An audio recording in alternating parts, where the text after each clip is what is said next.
본 말씀을 통해서 하나님 은혜의 보온 방법, 하나님 은혜의 보온 방법이라는 제목으로 말씀 증거하겠습니다.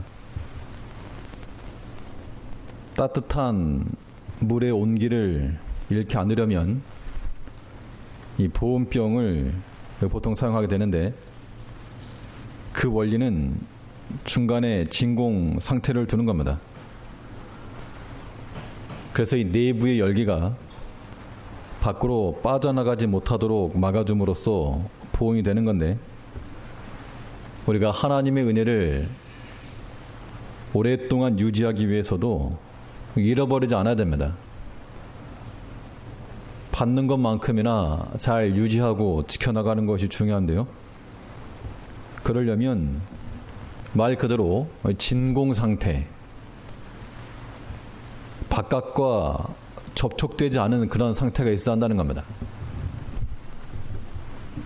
우리가 하나님께로부터 받은 그 은혜를 잃어버리지 않으려면 세상과는 조금 떨어진 보폭으로 살아갈 때 그 은혜를 잃어버리지 않고 지키는 겁니다. 그러면 이 하나님의 은혜를 빼앗기지 않고 잘 유지할 수 있는 방법이 무엇이겠는가? 본 말씀을 통해서 살펴보겠습니다.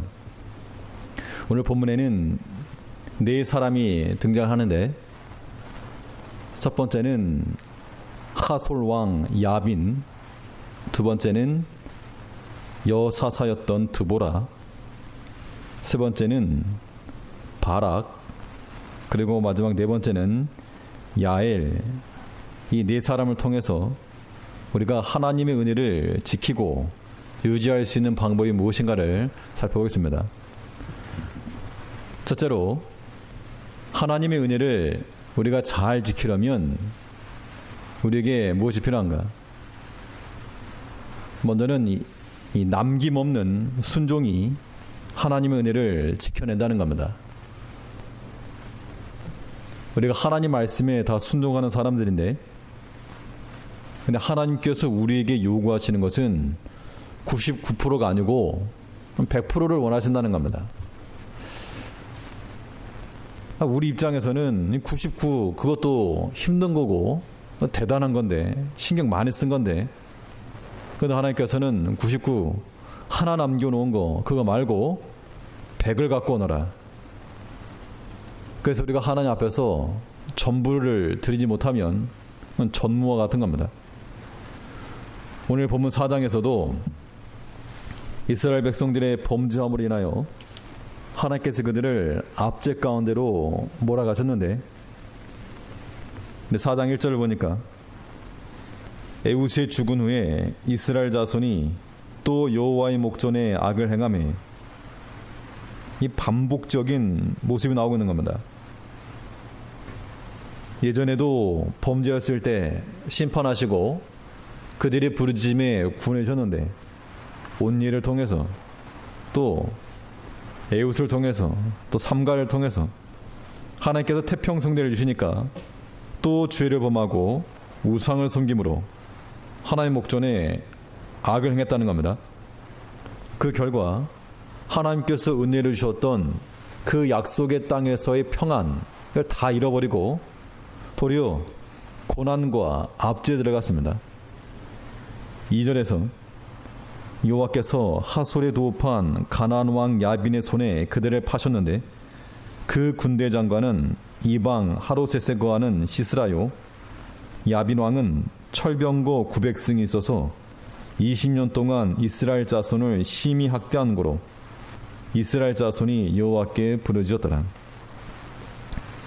2절에서 3절을 보게 되면 이 백성들의 범죄함으로 하나님께서 심판의 도구로 쓰신 사람이 하솔 왕 야빈, 그리고 그의 군대 장관 시스라 그랬는데, 이 야빈에게는 철병거, 철로 만든 그러한 무기가 900개가 900대.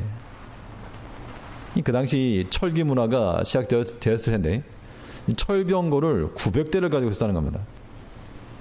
그러니까 이 철병거가 없었던 그 이스라엘 백성들에게 있어서는 큰 고통이었죠.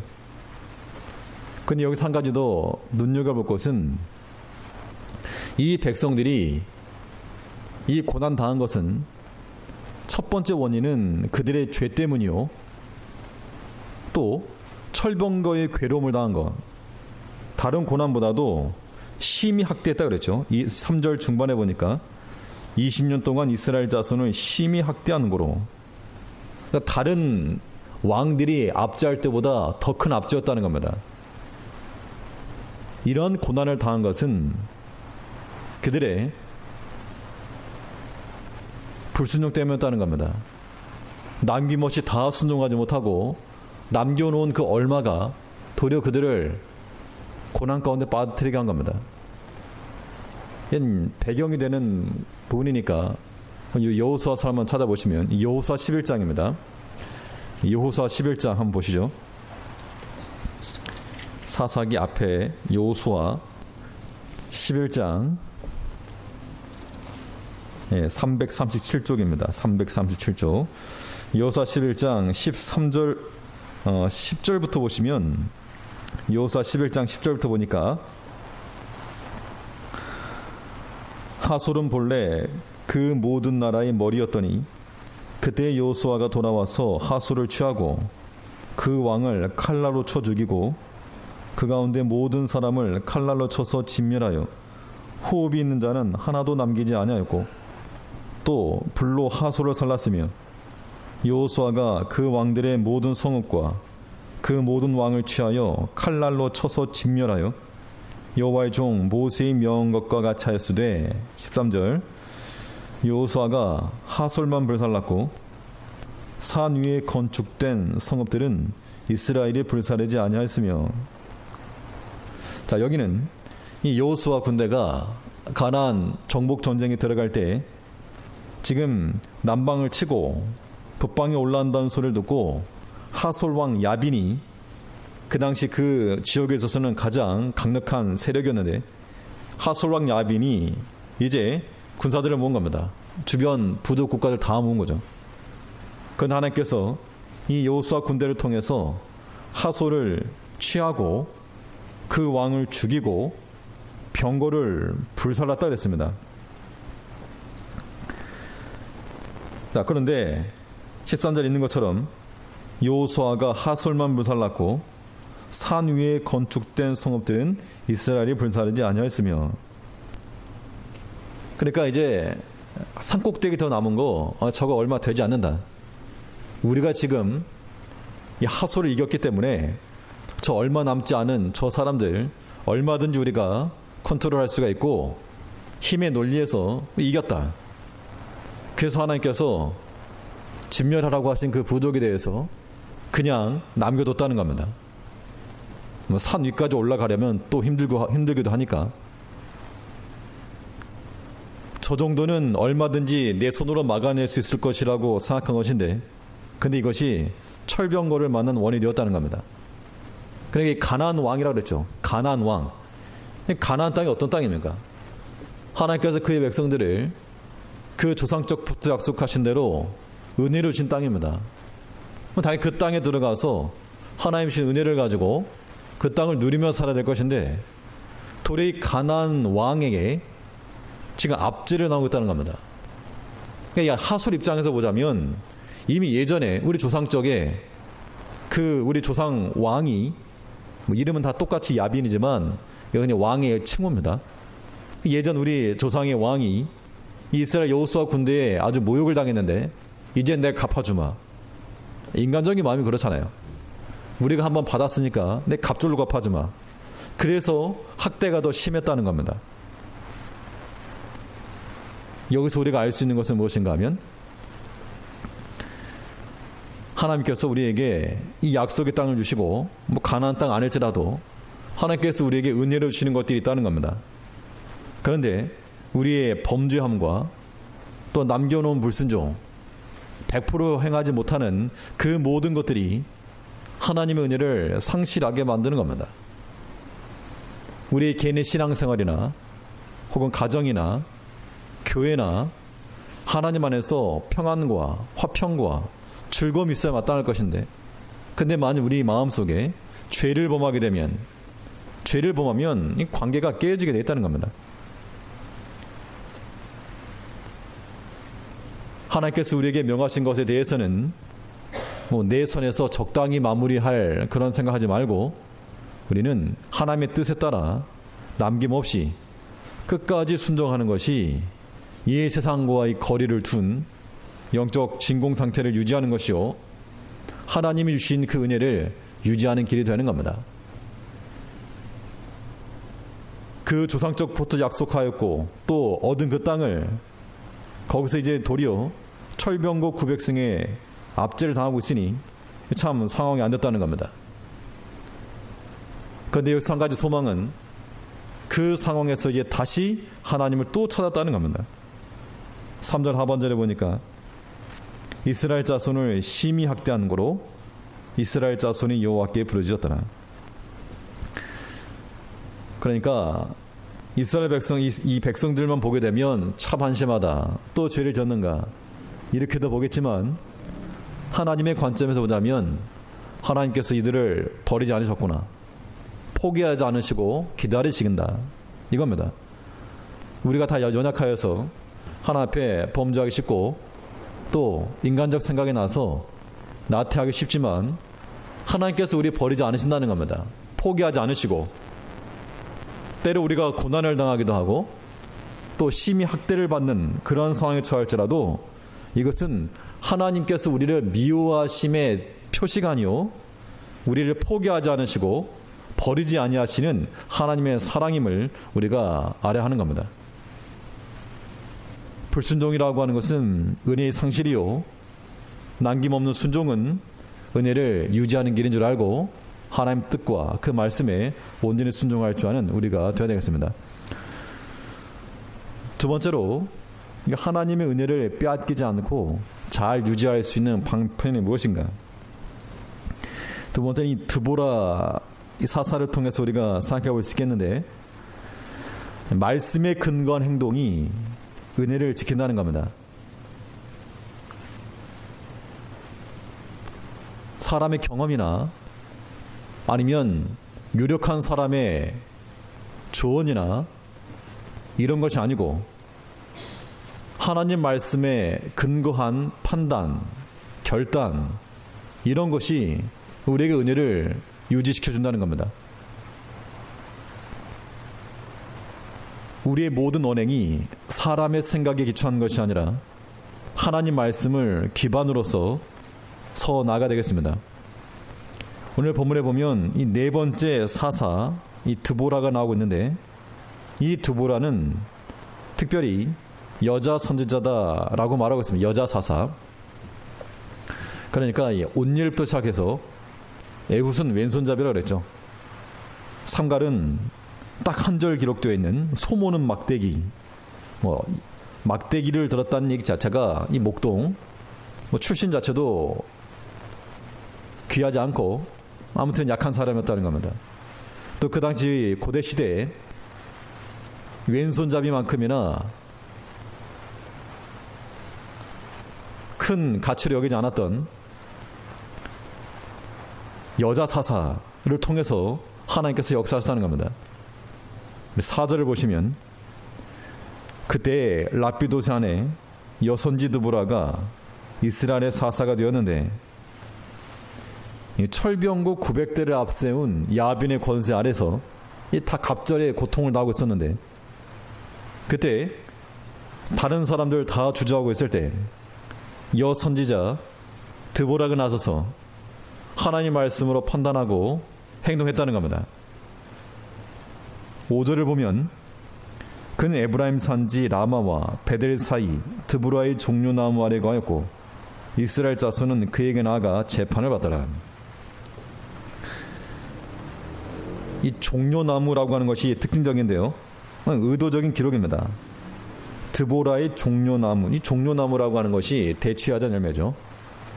여기서 꿀을 얻었다고 합니다. 꿀. 근데 드보라라고 하는 이름의 뜻이 무엇인가 하면 꿀벌이에요. 꿀벌. 꿀벌이 꿀을 따가지고 전달해 주는 것 같이 그 종려나무 아래서, 우리가 들을 때는 종려나무 드보라 그러면 뭐 그런가 보다 하지만, 꿀벌이 꿀나무 밑에서 하나님의 말씀 전했다, 뭐 이런 이야기죠. 여기서 분명 이 사사기서에서 의미하고자 하는 바가, 이 드보라 사사는 다른 것 아닌 하나님 말씀을 가지고 백성들에게 가르치고 교훈하고 전했다는 겁니다.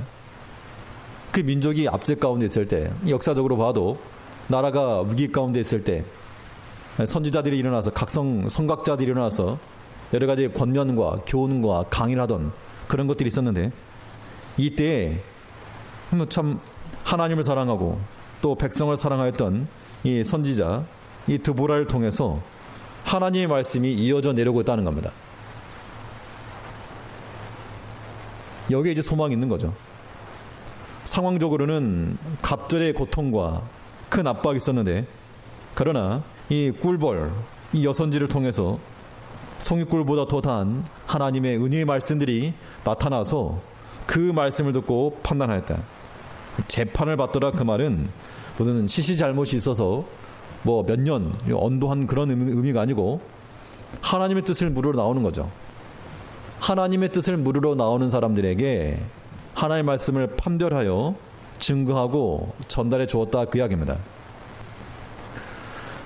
이 전투에서 이 사사 드보라가 어떤 무기를 들고 싸우는가, 명백한 겁니다.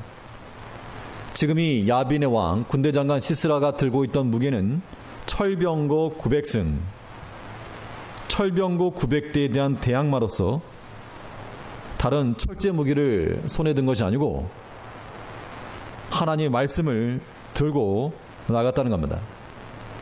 이건 비단 백성들에게만 하나님의 말씀을 전한 것이 아니고, 그 말씀을 가지고 자기 자신도 판단을 받고 행동했다는 겁니다. 만일 이 드보라가 하나님의 말씀을 자신을 위해서 이용했다 그러면 아무튼 자기 유익한 대로 판단했겠죠.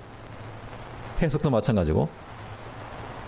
그런데 하나님의 말씀 앞에서 인간적 타협을 했다 그러면 그것은 바르지 않지만, 이 드보라는 그런 거 없이 오직 하나님의 뜻이 무엇인지만을 명확히 했다는 겁니다. 이 드보라가 직접 칼을 들고 나간 것이 아니고 바락이라고 하는 그러한 용사를 불러서 하나님의 말씀을 전하고 있습니다. 6절을 보시면,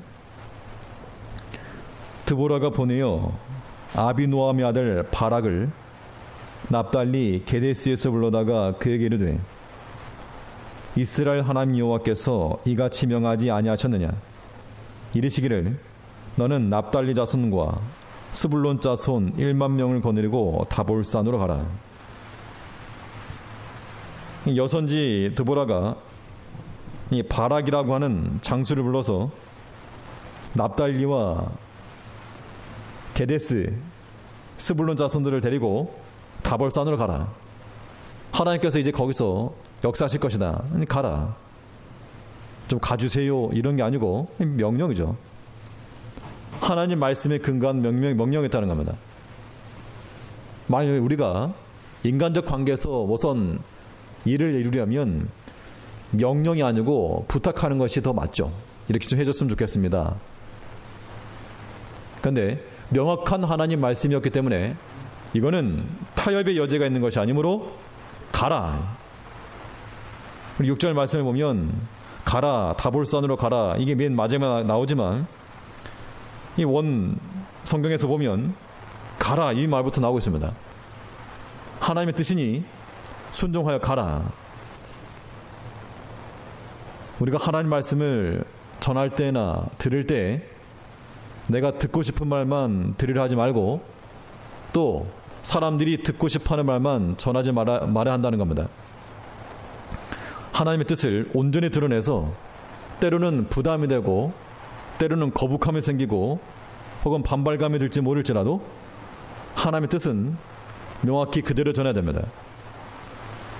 이 전투를 앞두고 있어서 이 바락의 마음을 얻는 게 중요하죠. 만약 바락과 이 등을 돌리게 된다면 이 하나님 뜻을 이루기 어렵다는 겁니다. 그 드보라가 어떻게 말을 했는가 하면 이 바락이 당신이 나와 함께 가지 않으면 나 가지 않겠다 라고 말하니까 8절을 보시면 바락이 그에게 이르되 당신이 나와 함께 가면 내가 가려니와 당신이 나와 함께 가지 아니하면 나는 가지 않겠노라. 자, 이렇게 말할 때 이 드보라가 보통 같으면 어떻게 해서든 좀 달래고 거스르고 뭐 어그리고 해서 데려갔을 텐데, 근데 뭐라 말했는가 하면 9절을 보니까요. 가로되 내가 반드시 너와 함께 가리라. 그러나 내가 이제 가는 일로는 영광을 얻지 못하리니 이는 여호와께서 시스라를 여인의 손에 파실 것임이니라 하고, 듣기 굉장히 불쾌할 수도 있고 자존심 상한 일일 수 있는 겁니다. 전투는 드보라가 하는 게 아니고 바락이 하는 건데, 지금 그 말은 나중에도 상관없을 것 같은데 굳이 이 전투를 앞두고 있는 상황에서 너는 영광 얻지 못한다. 하나님께 시스라를 여인의 손에 파실 것이다. 상당히 자존심 상할 만한 일이었다는 겁니다. 그럴지라도 여기에 대해서 다른 타협 없이 하나님이 주신 그대로 말씀을 전했다 이겁니다.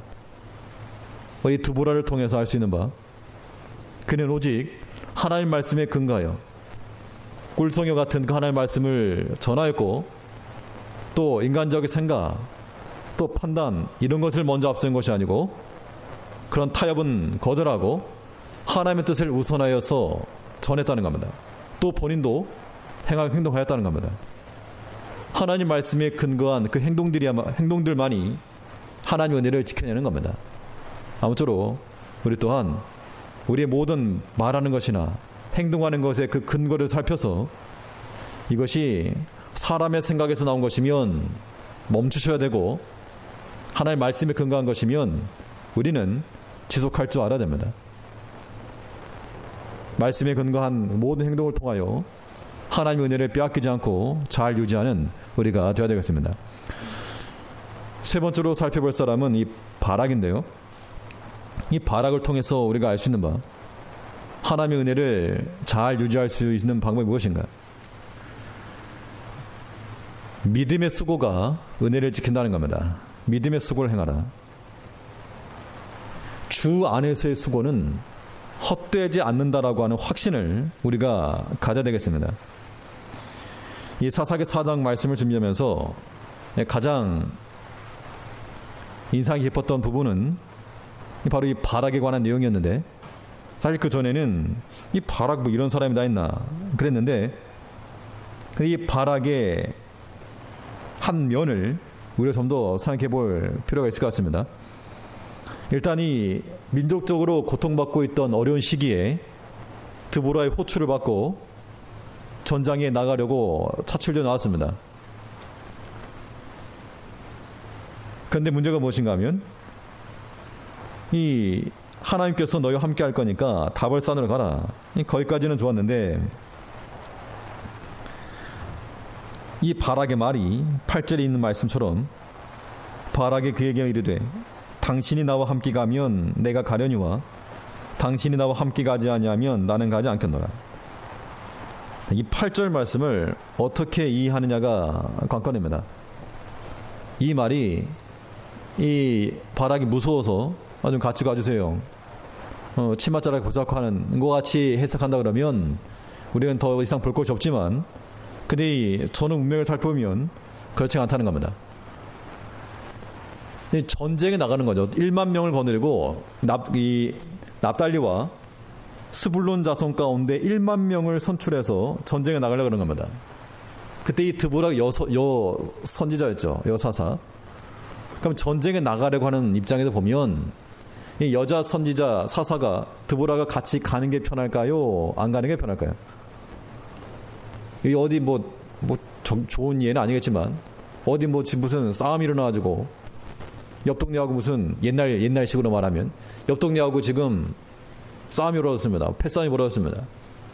그러면 이 남자들 사이에 여자 한 명 데리고 가는 게 전투력이 좋을까요? 빼고 가는 게 좋을까요? 빼고 가야죠. 귀찮으니까. 아니 뭐 드보라가 하나님 말씀에 은혜가 있다 그래도 칼 들고 싸우기는 역부족이죠. 또 칼 들고 싸웠다는 내용도 없습니다. 그럼 이 바락은 왜 드보라와 함께 가자 그랬을까? 전투력의 상승이 될 것도 아니고 또 이 말이 얼마나 많은 오해를 불러일으킬지도 모를 일인데 그럼에도 불구하고 당신이 나와 함께 가면 내가 가겠다. 근데 바락이 왜 왔죠? 바락이 드보라의 말을 듣고 온 것도 저 웬 여자가 날 부른다 이런 생각했으면 안 왔을 거라는 겁니다. 분명 이 드보라 입에서 나오는 그 말씀을 들었고 이것이 하나님의 선지자라고 하는 확신이 있었기 때문에 이 드보라가 오라고 했을 때 왔던 것이고 다볼산으로 가라 했을 때 가려고 했다는 겁니다. 그 이때 이 8절의 말씀은 무서워서 그냥 치맛자락 붙잡으려는 심정이 아니고 하나님의 선지자와 동행하고 하나님의 임재 가운데 이 전쟁 치르겠다라고 하는 믿음의 표현으로 우리가 볼 수 있는 겁니다. 이렇게 말할 수 있는 근거가 무엇인가? 이 바락의 행동에 대해서 성경은 어떻게 평가를 하고 있는가 하면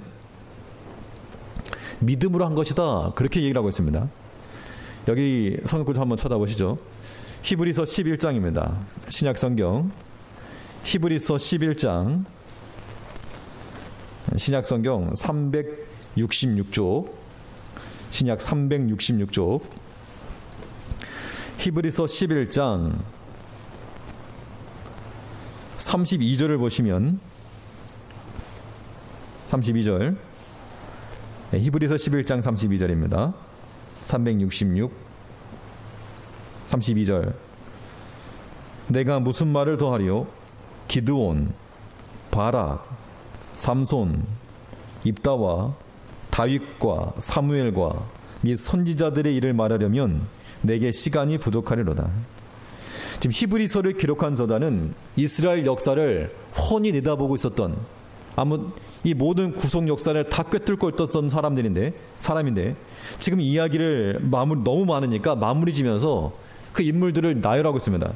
나열하면서 사사시대의 대표 4인방을 들 때 기드온과 바락과 삼손과 입다 거기 덧붙여 다윗과 사무엘 그 반열에 지금 바락을 놓았다는 것은 히브리서 11장에 다 이거 믿음장 아닙니까? 믿음으로 행하였다라고 하는 것을 지금 이야기하고 있다는 겁니다. 어떤 믿음이었는가? 하나님이 함께 하시는 전쟁 가겠습니다. 일단 그것이고 또 하나 이 드보라가 바락의 말을 듣고 이 일로 내가 영광을 얻지 못하려 그랬죠. 9절에서 그러나 내가 이제 가는 일로는 영광을 얻지 못하리니 그러니까 이 영광을 얻지 못한다는 말 들었을 때 그럼 나 안 가 하고 집으로 돌아갔습니까? 아니면 나가 싸웠습니까? 나가 싸웠죠.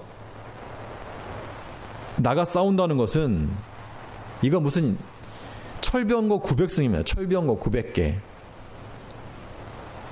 1만 명 지금 본인들은 1만 명이거든요. 10,000명 이건 승리를 인간적 생각을 보면 승리를 장담할 수 없는 싸움인데 영광을 얻지도 못할 그 싸움에 영광 얻지 못할 거라는 그런 말을 들으면서도 굳이 그 전장에 나간 것은 하나님께서 함께 하시는 이 싸움에서 하나님이 이기실 것이요 내가 비록 그 영광을 얻지 못할지라도 나가서 순종하여 싸운다라고 하는 믿음의 표현이 들어있다는 겁니다. 그래서 어떻게 했는가? 대충 싸우다 돌아간 게 아니고요. 끝까지 추격하여서 남김없이 다 싸웠다 그랬습니다.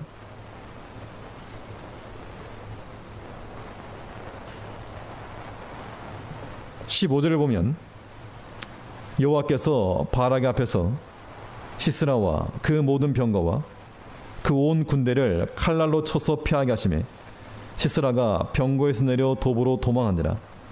바락이 그 병거들과 군대를 추격하여 이방 하로셋에 이르니 시스라의 온 군대가 다 칼에 엎드려졌고 그 남은 자 없었더라. 그리고 23절을 보시면 이와 같이 이날에 하나님이 가나안 왕 야빈을 이스라엘 자손 앞에 패하게 하시니라. 이스라엘 자손의 손이 가나안 왕 야빈을 점점 더 이겨서 마침내 가나안 왕 야빈을 진멸하였더라. 철병거 900대를 가지고 있었던 하솔 왕 야빈을 바락의 손을 통해서 바락의 추격을 통해서 다 싸워 이겼다는 겁니다. 그가 마지막에 시스라를 죽이지 못하였으나 그의 영광이 그에게 돌아가지 아니었으나 그러나 하나님께서 싸우신, 하나님께서 함께하여서 이기게 하신 그 전장에 앞장서 나갔고 비록 영광을 얻지 못했을지라도 끝까지 싸웠다는 겁니다. 이 바락을 통해서 우리가 얻어야 될 교훈은 내가 비록 영광을 얻지 못한다 할지라도 주의 일은 지속해야 한다는 겁니다. 오늘날 우리 자신들을 돌아보면 내가 수고하고 다른 사람이 영광을 얻으면 어떤 마음이 들기 쉽습니까? 기분이 나쁘죠. 이제 괘씸한 거. 내가 했는데 저 사람이 영광을 받네. 수고는 내가 했는데 이득은 저 사람이 보네. 그런 마음이 들면 마음이 불편하다는 겁니다. 미워 죽겠고. 그런 마음을 가지면 하나님의 은혜가 다 쏟아지는 거죠. 그래서 성경은 뭐라 말합니까? 주 안에서 좌우로 흔들지 말고 주의 일에 더욱 힘쓰는 자들이 되라. 이는 절대 헛된 수고가 아니다. 하나님이 다 보시니까. 하나님이 보신다는 거 아닙니까? 하나님이 보시고 다 아신다는 거죠. 그래서 사사기 4장에서는 마치 이 드보라 여선지자의 이 치맛자락을 붙들고 나가는 것처럼 그런 인상을 주지만 히브리서에서는 그 대사사의 반열에 당당히 올려놨다는 겁니다. 믿음을 행한 일이었다. 우리 이 땅에서 주를 위해서 수고하실 때 여기 계신 모든 분들이 다 하나님의 교류에서 수고 많이 하시지만 그 수고한 것만큼의 영광을 얻는가? 그렇지 못하죠. 도리어 그냥 가만히나 있어주면 좋은데 한마디 거들어서 괜히 마음만 속상하게 하고 그럴 때가 많은데 우리가 바락의 믿음을 못 받아서 영광을 얻지 못할지라도 끝까지 가는 겁니다. 그 이유는 하나님이 보신다는 것을 믿고 나가는 겁니다. 주 앞에서 충성을 행한 것 그 자체가 이미 얻은 영광인 줄 알고 우리는 마지막까지 이 종교개혁자들의 모토 가운데 하나가 이거 아닙니까? 내가 수고하고 하나님이 영광 받으신다. 우리가 주의 교회를 위해서 할 때도 내가 수고하고 좀 다른 사람이 영광 받고 칭찬받으면 어떻습니까? 하나님 다 보시는데 그 믿음이 우리 안에 충만할 때 하나님 은혜가 떠나지 않는다는 겁니다. 믿음의 수고는 헛되지 않은 줄 알고 주 안에서 끝까지 충성함으로 하나님 은혜를 지켜낼 줄 아는 믿음의 일꾼들이 되어야 되겠습니다. 마지막으로 하나님의 은혜를 빼앗기지 않고 유지할 수 있는 길이 무엇인가? 넷째는 야엘을 통해서 알 수 있는 바인데 이제 이 시스라가 도망갔습니다. 바락의 축을 받고 도망갔는데 이 시스라가 어디로 갔는가 하면 18절에 보니까 17절에서 시스라가 도보로 도망하여 겐사람 헤벨의 아내 야엘의 장막에 이르렀으니 하솔 왕 야빈은 겐사람 헤벨의 집과 화평이 있습니다. 하솔 왕과 화평을 맺을 정도의 집안이면 재력이나 모든 외적인 면에서 또 왕이 화친을 맺을 만한 그런 영향력이 있었다 그 이야기입니다. 그 집에 들어갔는데 거기에 야엘이라고 하는 사람이 나왔습니다. 18절에서 야엘이 나가 시스라를 영접하며 그에게 말하되 나의 주여 들어오소서 내게로 들어오시고 두려워 마소서 하매 그 장막에 들어가니 야엘이 이불로 덮으니라. 그때 이 시스라가 목이 마르다라고 말하니까 19절에 시스라가 그에게 말하되 청하노니 내게 물을 조금 마시오라 내가 목이 마르도다 하매 젖부대를 열어 그에게 마시우고 그를 덮으니 이 젖부대를 열어서 이게 우유를 줬다 그 이야기죠. 이 야엘의 뜻이 무엇인가 하면 이 작은 염소의 젖을 먹었다 그 이야기입니다. 드보라의 뜻은 뭐라 그랬습니까? 꿀벌이 이제 꿀을 따다가 전다는 거죠. 하나님께서 약속의 땅, 이 젖과 꿀이 흐르는 땅을 이 백성들에게 주었는데 그들의 불순종으로 말미암아 다 뺏겼을 때 그들이 회개하고 돌이키니까 하나님께서 다시금 그 심한 악박과 학대받는 속에서 젖과 꿀이 흐르는 그 땅을 회복시켜 주었다는 것에 대한 메시지인 겁니다. 그 야엘은 이 이후에 어떻게 했는가? 좀 잔인한 모습이긴 하지만 이제 시스라가 깊이 잡는 것을 보고 말뚝을 취하다가 살적이라고 했는데요. 관자놀이죠. 관자놀이에 대고 방망이를 들고 한 번에 원샷 원킬로 한 번에 쳤다 그랬습니다. 21절에 보니까 그가 곤비하여 깊이 잡는지라 헤벨의 아내 야일이 장막 말뚝을 취하고 손에 방망이를 들고 그에게로 가만히 가서 말뚝을 그 살적에 막음에 말뚝이 꿰뚫고 땅에 박히니 시스라가 기절하여 죽으니라. 이 야일, 이 집안을 가리켜서 그 족보를 말할 때 17절에 보니까 겐사람이라고 표현. 겐사람. 이 겐사람이라고 하는 그 어원을 말하면 날카로운 기계를 다루던 혹은 뭐 세공업을 하던 그런 해석을 하곤 합니다.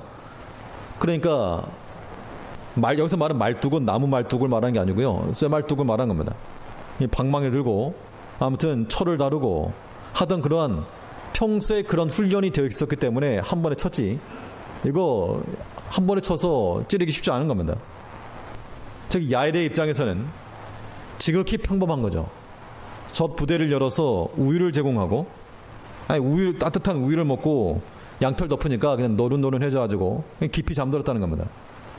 어떻게 보면 이 야일이 행한 것이라고 하는 것은 평범한 일상 가운데 하나였지만 그 평범함의 은사가 특별하게 사용되어서 은혜를 지켜냈다는 겁니다. 여기서 우리가 얻을 수 있는 바는 하나님께서 우리에게 주신 그 작은 혹은 평범한 것, 그것을 우리가 충성되이 행해 나갈 때 그것이 특별하게 사용되어서 하나님의 그 은혜를 이루어간다라고 하는 겁니다. 하나님께서 우리에게 명하신 그 작은 일들을 맥시멈으로 행할 때 거기서 생명과 은혜의 길이 나오는 겁니다. 우리를 특별하게 만드는 것은 특별한 무엇인가가 아니고 평범한 은혜라. 평범한 은혜. 하나님께서 우리에게 주신 매일과 같은 그 하루하루가 우리로 하여금 특별한 은혜를 만나는 길이 되는 줄 알고 다른 것 찾지 말고 하나님께 주신 모든 그런 삶의 자리를 지키고 그 사명을 지켜나감으로 하나님의 일을 이뤄나가는 그 모습이 우리 가운데 있어야 한다는 겁니다. 하나님의 은혜를 받는 것도 중요하고 이미 받은 은혜를 우리 빼앗기지 말자는 겁니다. 남김없는 순종으로 하나님의 말씀을 철저히 그 말씀에 기반한 또 믿음의 수고는 하나 앞에서 절대 헛되지 않을 것을 우리가 믿고 하나님께 주신 우리 매일매일 이 작은 사명을 충실히 감당해 나감으로 주를 위하여 살고 주께서 주신 은혜를 온전히 누려나갈 줄 아는 제일 기본 성도님들 되시기 바라겠습니다. 예, 기도하겠습니다.